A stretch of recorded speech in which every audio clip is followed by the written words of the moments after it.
talking to a screen, but I feel your energy out there. I hope you're having a great conference so far. My name is AJ Head. I am the program manager for Safe Bars, which is a DC based nonprofit.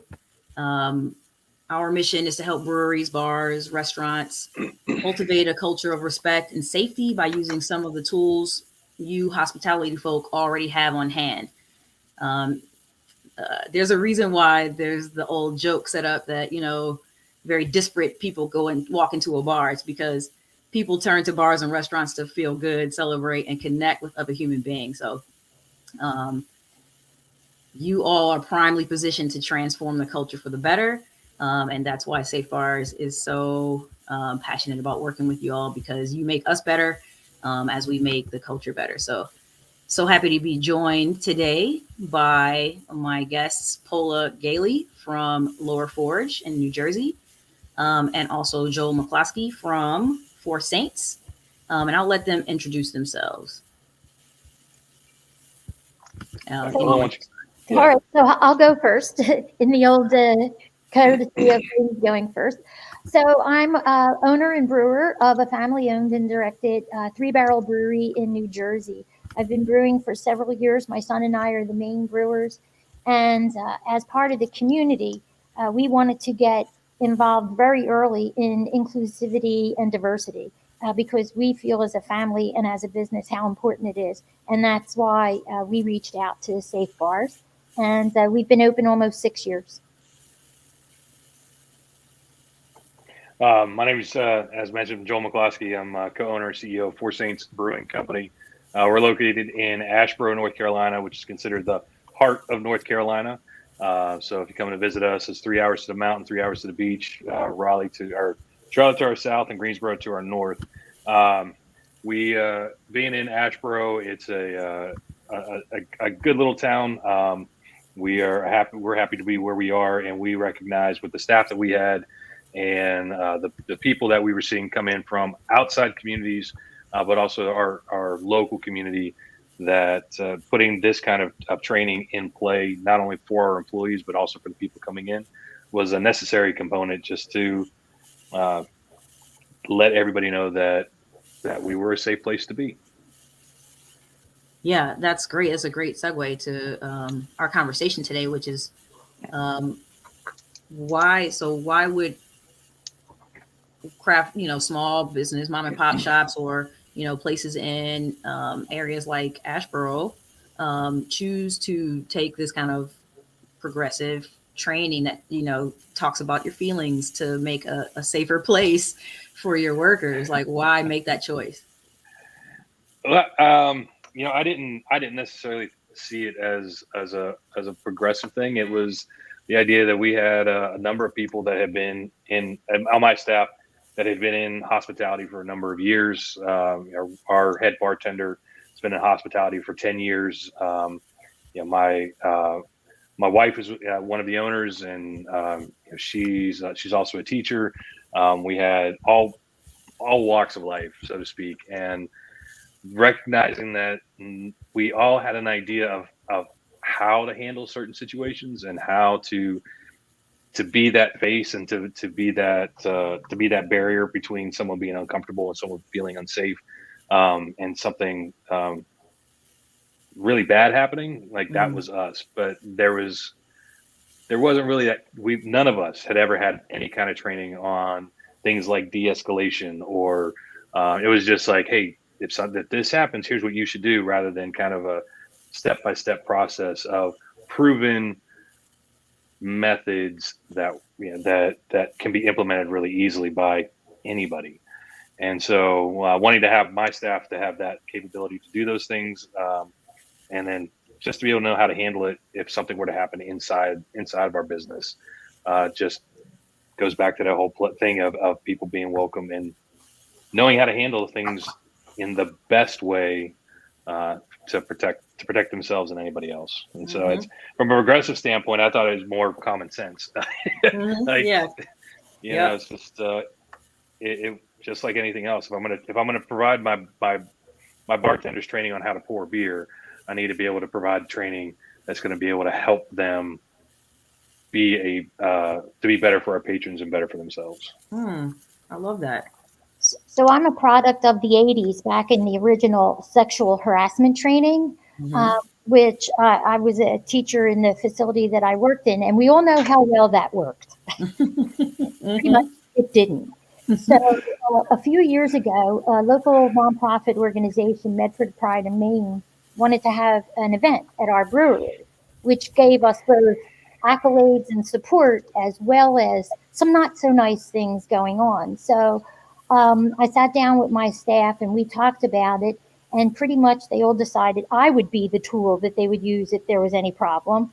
And so when this opportunity came out, and through Craft Beer Professionals, I learned about Safe Bars, I reached out and we started a conversation, and I realized that you could empower my employees to have a better conversation, to understand better what it is they're seeing early on, and not wait until, there's almost a crisis. So they felt better about having those tools, as well as a lot more comfortable having conversations about, when we do employee meetings and stuff, what if, did you see, can I do this, or what?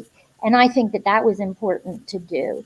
And I think that to keep it up is also important, because things change, and we have to continue to change and be ready with it. Right, things change, but these techniques can be utilized for the kind of changing environment, or different situations.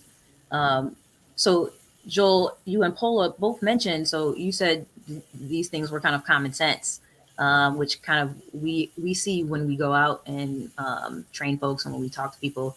It's that, yeah, we do this already, because if the topic is not about safety or sexual harassment or sexual assault type things, it's about over serving some people, delicacy and handling yourself with your patron is something that comes second nature to hospitality folks, and that's what we kind of use to parlay into these other skills. So, and Pola, you mentioned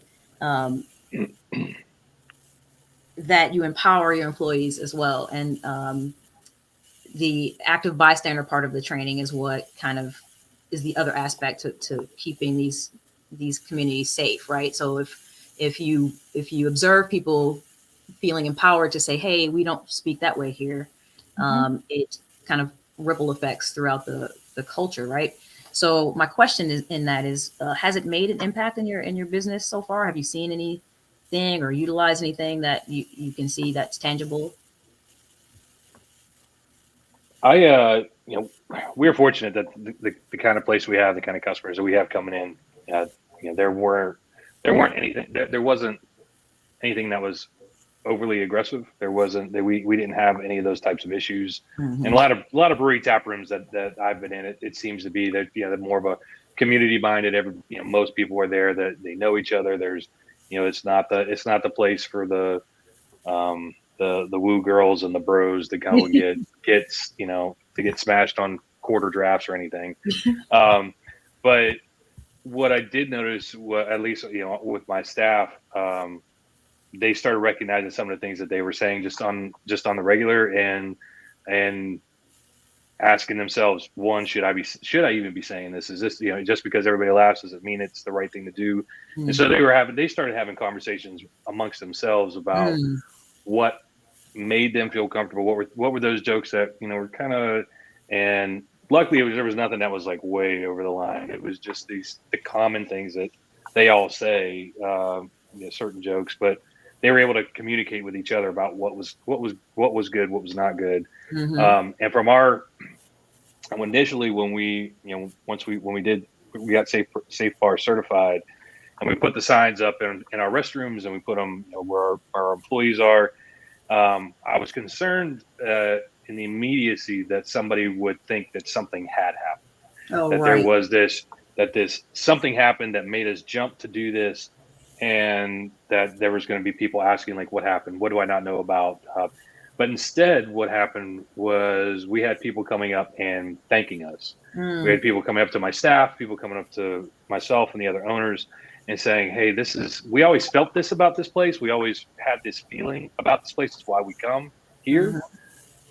But it's really awesome to see it in black and white posted in the restrooms, both, both male and female restrooms. And it's out on our bulletin board around our event. So anybody that comes in, it's right there.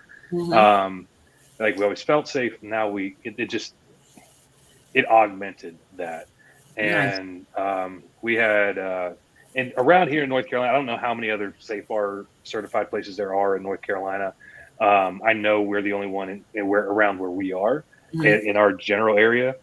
But we had a musician a rapper performing at our place, which, a brewery tap room in the middle of North Carolina having hip hop was a little much for some people, but that's okay. But he had a friend come in who was from New York, and he said his friend came in.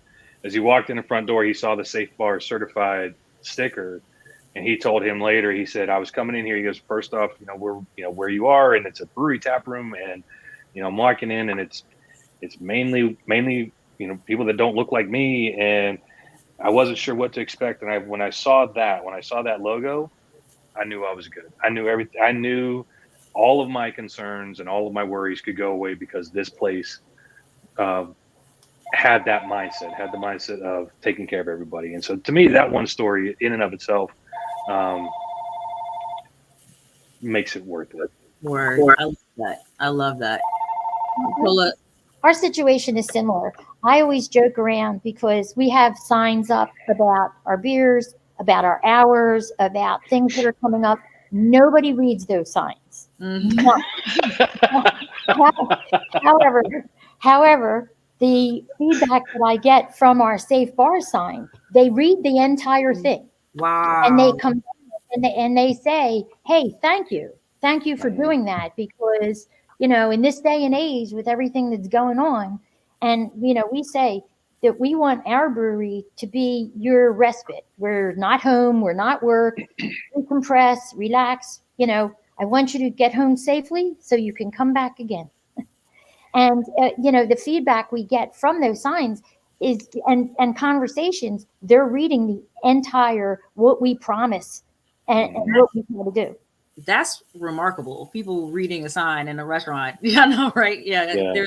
If there's a sign on the door that says restroom and they ask you right in front of it, where's the restroom? And they're reading that entire thing. That's remarkable. I love that. Paul, I'm curious if you had this experience as well. I can think of at least one person, one fella, it's one of our regulars. After we had put the signs up and he had done that, he had read them. He pulled me off to the side at one point. He goes, "I just need to make sure that I never did any of that." And and I was like, I don't think you have. I think if you had, somebody would have said something to you. But he was starting to it at least began some self-awareness of what he was saying, what he was doing, and just and he didn't. I mean, he's a great guy, but being able to have that kind of impact, and he takes that outside of here, hopefully, and just being aware all the time about what he's saying, how he's saying it, who he's saying it to, all of those things. It's how you start change. That's right. It is how you start change. Yeah, that's awesome. So those stories are really moving and poignant. And so so the question is, why is it important to prioritize safety in your establishments?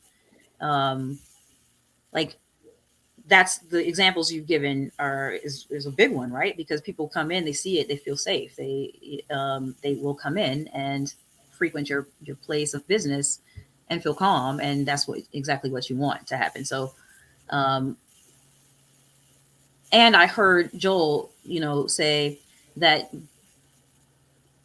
putting those signs on the wall, you were afraid, you were like a little hesitant to do that because people may assume the worst. So like it is, it's kind of a risk to take, right? To put yourself out there, to align yourself with, making safety a priority for your staff. Well, why is it important? But I think it's important too, if that question comes out, that you respond to it and say, nothing has happened. We want to make sure it doesn't. We want to make sure that, so I tell people, they'll joke around about my pride flag, my inclusion flag outside. And I say, you know, everybody is welcome here except for one class of people. Mean people do not need to come to Lower Forge. It is important for our staff and for our customers to come in and feel comfortable and to be able to relax. And, you know, we have to be proactive. Like, especially joking around about my age here. We have a brewery where there's a grandmother on duty. And, you know, I have no trouble being the disciplinarian if I need to gently take somebody into a different direction and give them redirection. And to, you know, one of the biggest things that we talked about during our Safe Bar training is a talent I have. I'm able to be distracted. Can I interrupt the flow of what you're doing and get you to go in a different way so that we can make things calm down or make things go in a different direction? Because it's so important. You have people, you have relaxation, and you have alcohol, which then changes some people.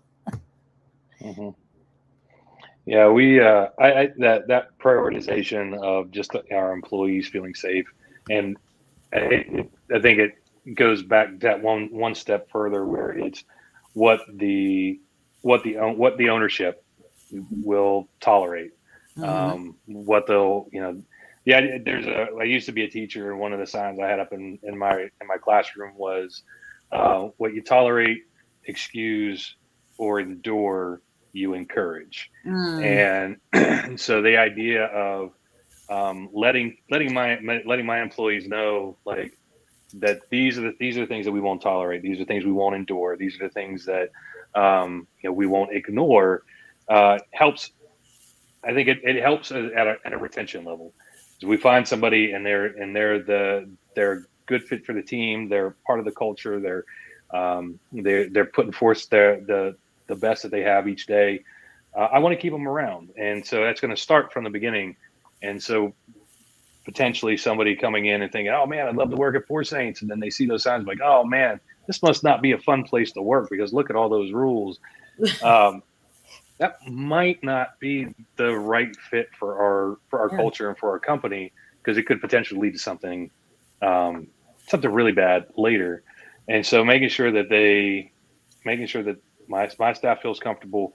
And then when people come in, you know, it is part of it is, you know, you definitely want people coming in and plunking down dollar bills for beer.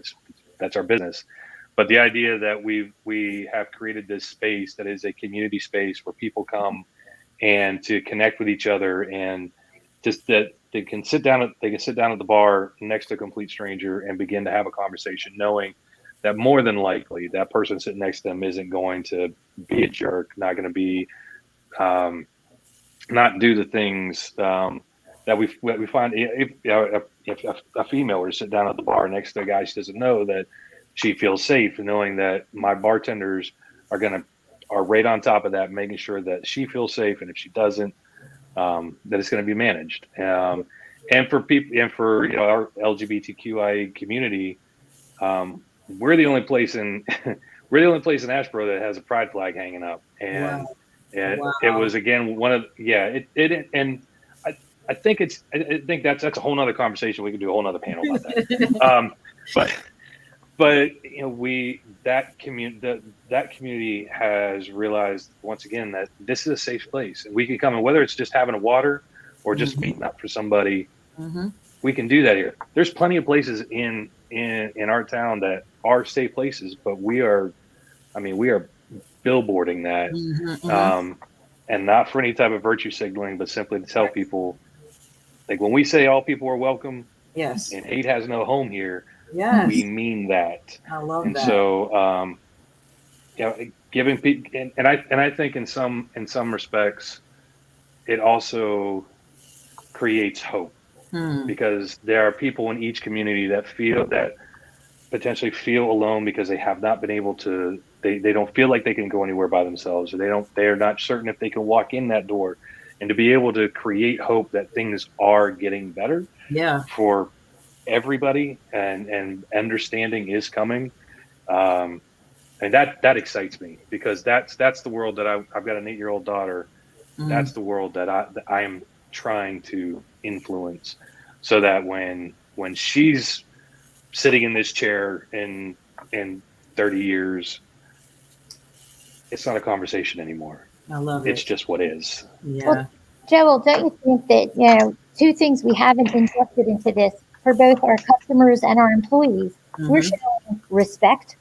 We Oh, yeah. respect them. We value them. Mm-hmm. 100%. And we appreciate them. So by doing this and by creating this safe environment where, we're inclusionary and we want everybody to come in, but by the same token, in case somebody kind of slides in there with the wrong idea, we're ready to make sure that, hey, look, I respect you and I appreciate you. Therefore, you're of such value to me. I want you to be safe, and I Yeah. want you to be here. Yeah. Because that is what is going to make a strong community. A strong community is diverse. A strong community is understanding. A strong community is safe.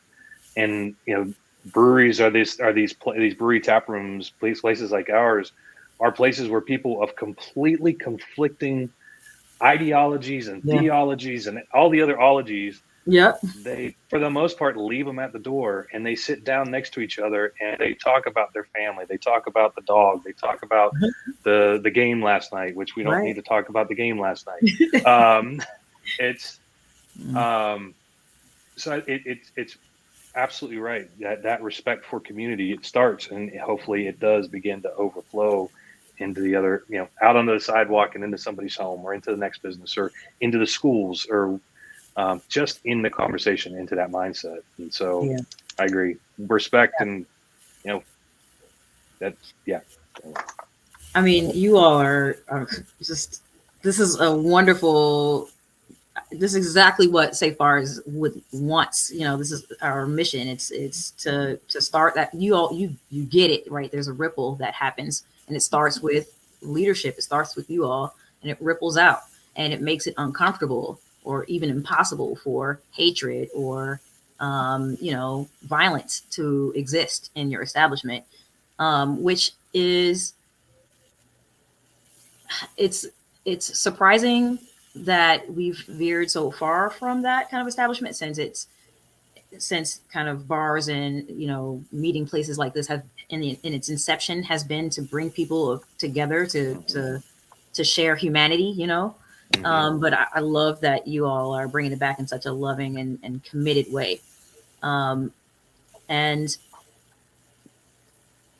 I think all of the glowing praise that we hear is kind of not illustrating how much of it's a commitment, right? There is some real work that has to be done. So both you, Pola and Joel, have mentioned how your staff has incorporated these, kind of, I don't know, culture shifts, or not even a shift, but just like a illumination of what kind of culture you want in your place of business. And it takes a daily kind of check-in. Like somebody has, your Joel, you mentioned I don't know, your bartender said that he was like, have I done anything, kind of incorporating his turning the lens back on himself. So like, what is the real, what can people anticipate as far as like the work that it may take to change and shift the culture for the better? I think it takes opening the conversation, the uncomfortable conversation. Mm-hmm. And I know when I first broached the training, I got some raised eyebrows from our other partners and from the staff. And when they took the training, to be able to look at all the different aspects. And even though training was one day, the conversation is ongoing, because we'll use different things that have happened here. Did we notice? What do we do? How do we handle?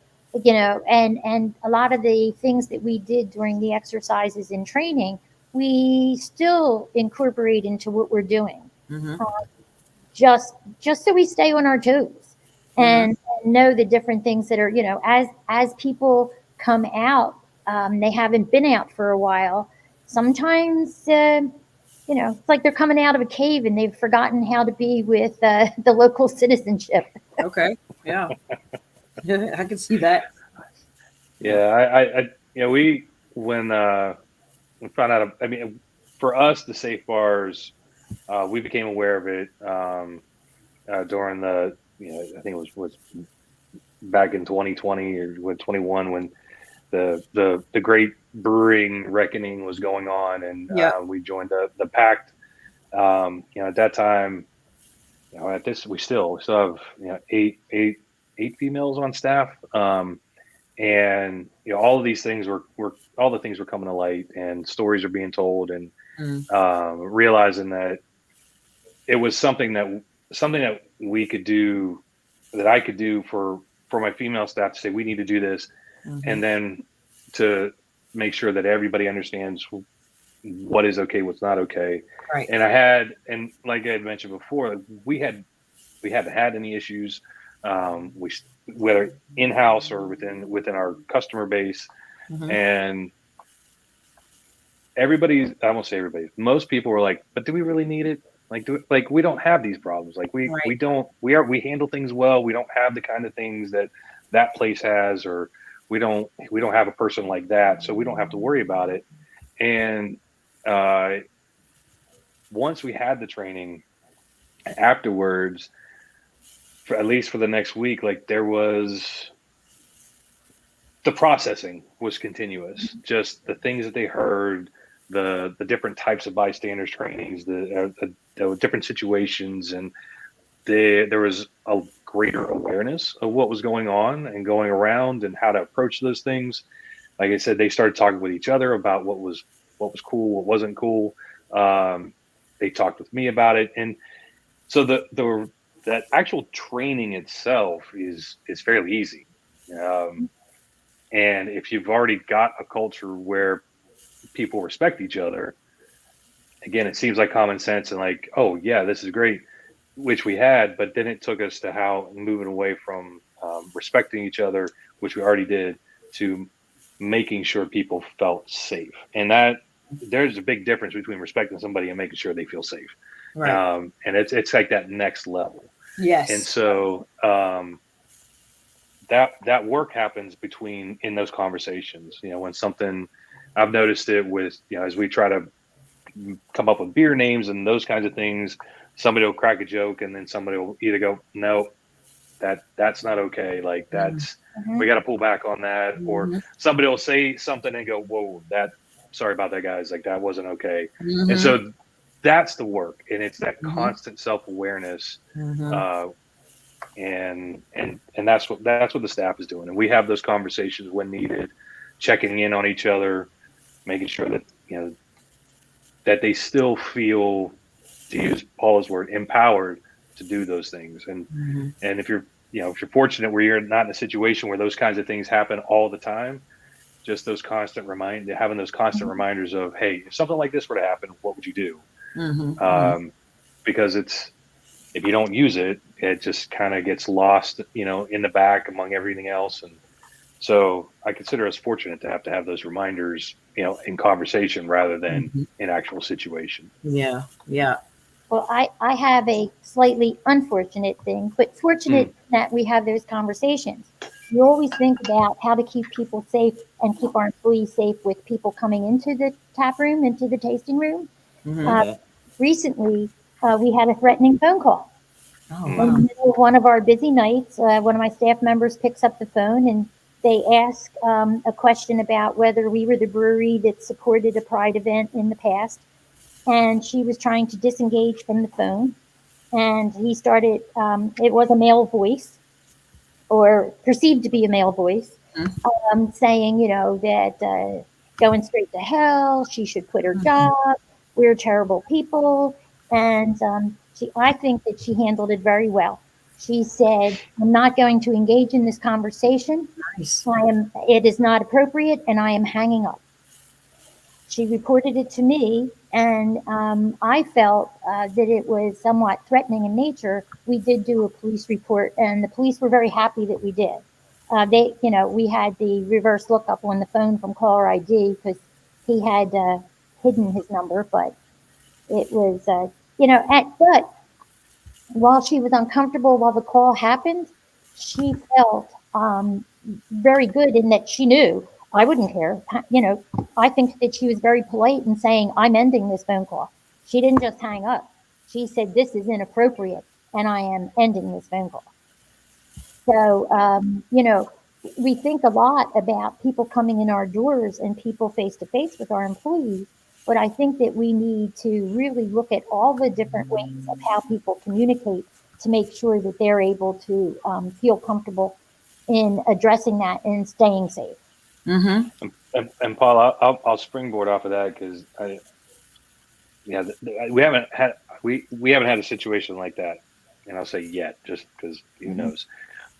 But one of my distribution sales people, she's out away from our tap room. She's away from us, and going to restaurants and bottle shops and bars and selling our beer and doing that stuff about an hour away from here, and most of the time on her own, and she has felt that, again, that empowerment comes up, that if somebody says something to her, one of our buyers says something to her, she has felt comfortable before on her own right, but now she had mentioned that she feels even more comfortable in her own right to address it and say that's not okay, knowing full well that Four Saints Brewing Company has her back, without a doubt. And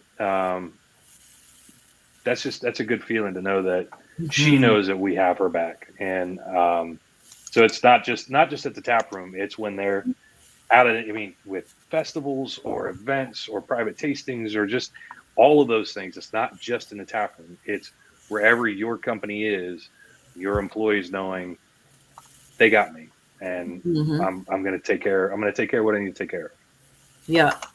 And what a feeling of safety that gives for your staff. So so the safety is just everyone feels safe. It's not just your patrons, it's your community, your staff, yourself, your business, that is what cultivating this empowerment for your staff does, I want to say about Safe Bars that we do teach experientially. So because you are the experts, we come in knowing you all are the experts. You have the language that you use to talk to your patrons and to your communities, and individually your staff has that language too, as experts in their craft. And Safe Bars educates folks on what to look for as well. So we try to hone your own skills, and we also say, for example, 9 out of 10 women know their assailant, and we talk about that. And so when that opens a person's eyes, a bartender's lens, to see if a group of people walk in, perhaps there's something going on. So it expands your lens, and then you can use the tools that you already have to discern what's happening. That's where Safe Bars and your individual establishment comes together to create, your own individual kind of culture that you want. I'm curious to know, you all both gave some good examples of some techniques that your staff has used, but have y'all seen any others? Like what skills generally do y'all have? So when I say you all are the experts, what can you give me? Can you illustrate that point?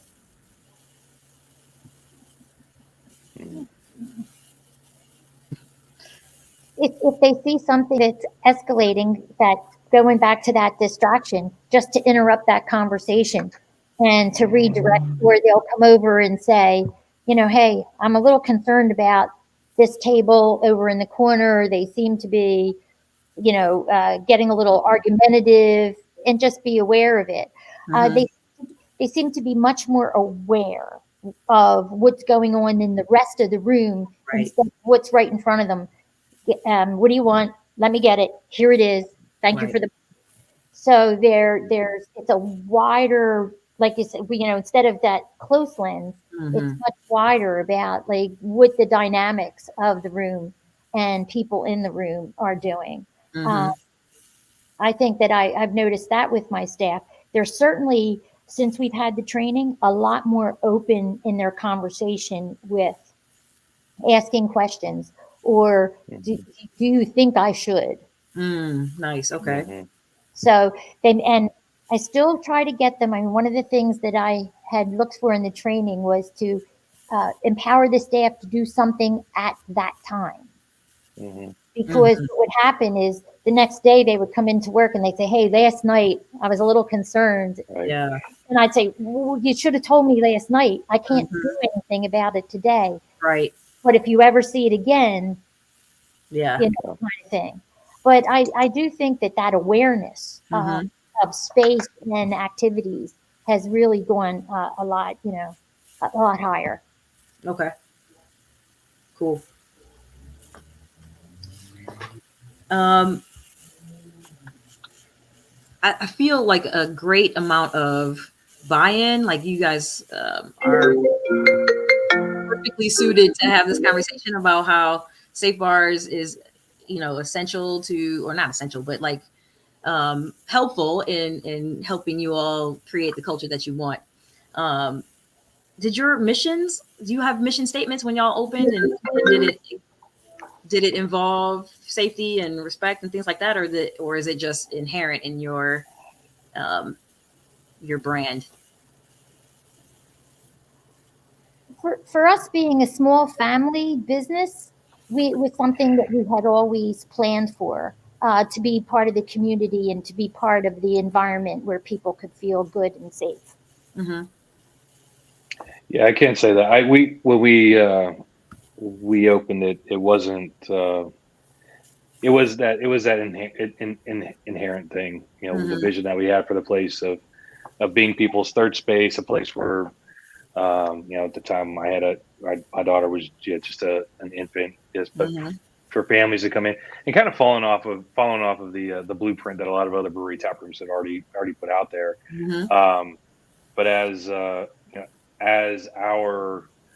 our customer base and our regulars and the opportunities we had to get involved in the community have happened over the years, we've been able to say yes to that, no to this, and cultivate the reputation and culture that we're known for. In our vision statement, it's not in there expressly, other than supporting our community, and really just that. It could possibly get broken down. I can tell you, they don't want me to mess around with the vision statement right now, because I play around with words a lot, and like in the past 2 years, past 2.5 years, it's been changed a little bit here and there and here and there, and but it's just what people expect when they come in here, and there is power in putting it in words. I think there's something stronger when people can come in and immediately recognize and feel and experience it when they walk into a place. I think most people can. I think most of us, when we walk in somewhere, we can automatically tell, like, just the aura, the vibe, whatever you want to call it, of what places are like that. But I think at this point, having the posters up, having the signage up about Safe Bars, that's where it is in black and white, and it's what we expect. So I want to learn more about your communities. When we had our conversation to prepare for this panel, I just was fascinated by both of your very unique stories. So Pola, you mentioned a little bit before in your introduction about how you're a mom and pop shop, you and your son on the spot. But when we were talking, you had some very unique history or intention behind the bar as well. And Joel, you were saying how your county would. Well, I want you guys to describe your communities for us. You want to start, Joel? So we're Go ahead, Pola. I think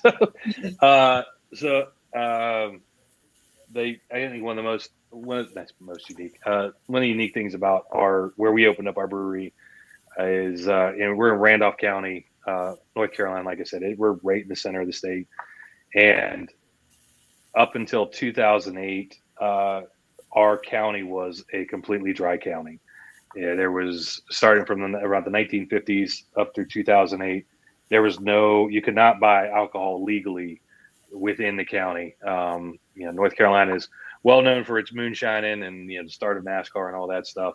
So you could get it if you wanted it, and the mindset was, alcohol creates crimes and it's a detriment to society and all those ills, and that was the way it was up until 2008. And there was a referendum, and there were still people at that time saying, if we bring alcohol in, there's going to be people lying in the streets, puking their guts out, and brothels on every corner, and it's just going to be the downfall of society as we know it. And obviously, I'll say obviously it hasn't been, but we even last night, our current delivery driver was telling a story that when he heard that there was a brewery opening up in Asheboro, and he was born and raised here, he said he read it in the paper and immediately said out loud to his wife, "Man, I feel bad for those guys because they're going to do all of this, and it's not going to be well received, and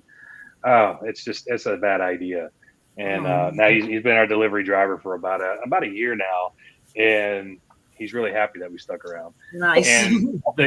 And the community around us there are still those communities that feel that way, but more often than not, what we had to prove over, we're coming up on our 7 years, especially in the first 2-3 years, was that we weren't a bar, that we weren't the place where we were looking for going to just feed people drinks left and right, and bar fights and all that, all the other stuff that goes along with that negative connotation, and that we were not that. And that why aren't you guys open till 2 a.m.? Why do you close at 11? Well, because we don't want to deal with all that garbage. And and not a bar. So setting that precedent and saying this is who we are and here's what's okay, what's not okay, has allowed us to evolve to the point, as I mentioned earlier. I think I mentioned it. I don't know if it was, but we have a pride flag hanging up in our tap room as well. We have after George Floyd's murder in 2020, we had a unity march, and we've got a big 2-foot by 3-foot picture of that march hanging in our tap room. And those types of things have allowed us to begin conversations where people who have been born and raised here and born and raised with certain ideologies and theologies and everything else to go, why are you making this political stance? And it's like, no, this isn't a political stance. This is simply about the fact that this is the humanness of who we are. And looking around our tap room, it's easy to tell that if you look like me, it's okay for you to be here. And, and if I'm holding the hand of my wife, and it's okay for me to be here. And we need to make sure that all of our communities within our larger community know it's okay to be here. And and it happens every once in a while, someone goes, "Well, why do you care so much? This is your business. Aren't you worried about your business?" And it's like, yes, I'm concerned about my business. But more so, I'm concerned about the world that my daughter is growing up in, and the potential future that we want to work towards. And so being able to be, even if it's the smallest beacon of hope within our community, and for everybody that, yes, we all can get along, and yes, we can all sit and sing songs together and celebrate together and grow together.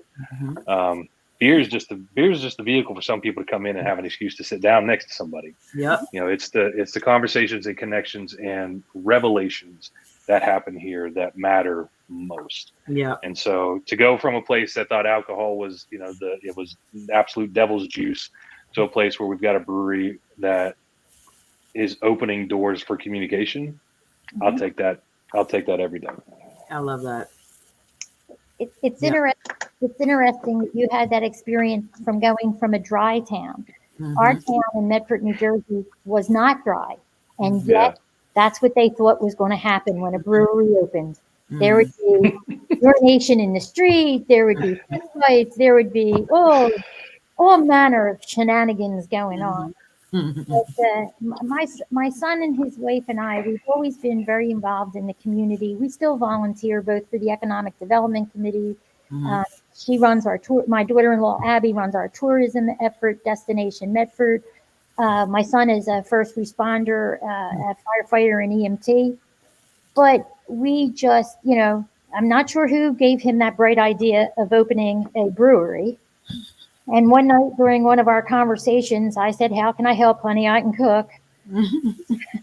So the next thing you know, I was home brewing and changed recipes.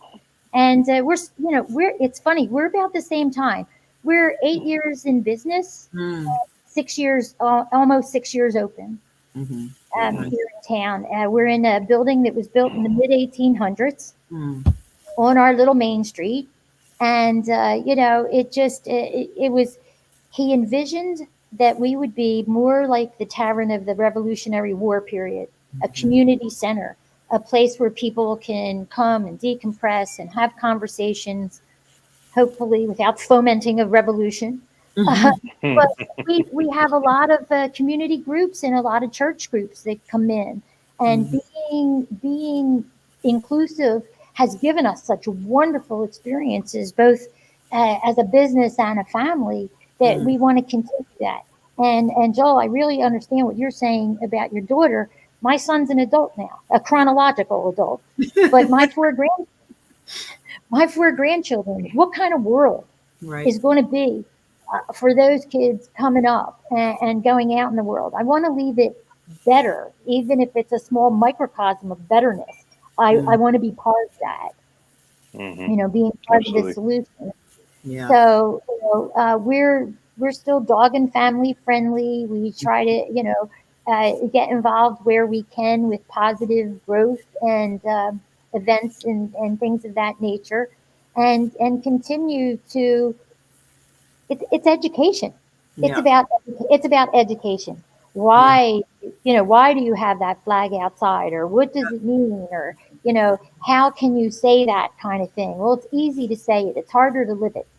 Yeah. Come, Yeah. come on in. That's right. So we'll continue to do that, Mhm. and I think that if we can, hey, listen, if we change one heart, that's a Yeah. positive step. Yeah. And I think that a ripple effect of being positive and inclusive and looking at what we can do, because people will say, well, your town isn't a very diverse town. Well, you haven't spent much time here. Mhm. If you spent time here and you looked at the people who were Mhm. here living and working and recreating, Mhm. Mhm. you wouldn't say that. You'd have a much open mind, much more open Mhm. Mhm. Mhm. Mhm. And when you, like we said, open that lens, you get to see people's diversity. You don't just see them as a monolith. It's mind.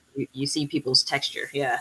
Um, I feel like just your stories, save a mission. Your stories inherently, have this, I don't know, revolution. This is the revolutionary thought that kindness can destroy hatred. Hmm. So I love that. I love that you naturally, came to us and are continuing to have that conversation and just like it's not a Safe Bars requirement for you to hang rainbow flags or anything like that, and yet it still speaks to you. Like you see the connection that it has for all of us. So I really really appreciate our conversation today. Um, did you all want to plug anything that's happening right now in your communities, your breweries? Our main street does the first Friday every month, and we try to celebrate with people to bring business to town. We try to do a lot of different things that are helpful, both in the arts with our artwork from the Medford Art Center, Nice. and we'll continue to do that kind of thing. I'm really looking forward. I really enjoy when other organizations, two of the local synagogues have had events here. And when they leave their events and the people that attend them thank me, like I'm doing something really special. I'm having a party. And I'm glad you're here. So, I want to keep being able to do that and doing that in a bigger, better way, so that we can continue being inclusive, having fun, having a beer, and being safe. Yeah. Mhm. Yeah. Yeah. Mhm. Joel, anything? Yeah. We've got a whole host of events. You can check them out at foursaintsbrewing.com. Everything, there's a story behind our beers and all that we've done. And one of the things, one of the big things that has happened just in the past 2-3 weeks. Our brewery was named the 19th best brewery in the South by Southern Living magazine. Okay. So yeah, so that was real. I happened to be behind the bar the night when we found out, and I pretty much forgot to work the rest of the night because I was just like talking to everybody about it. But to get that That's kind of cool. recognition, it comes down to my staff and my partner. He puts out the beer and everything that they do.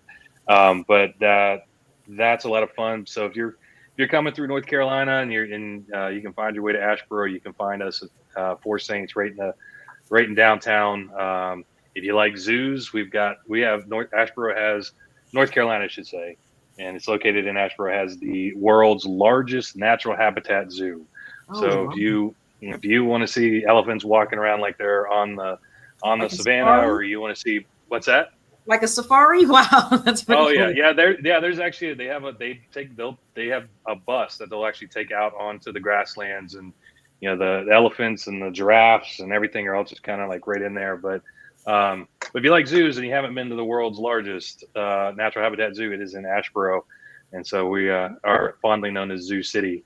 That's And incredible. and so you can come to the zoo and then stay for the brew, Yeah. and come See what by you and did check there. us out. But yeah, foursaintsbrewing.com. You can check everything out there, and yeah, we really Thank you. appreciate it.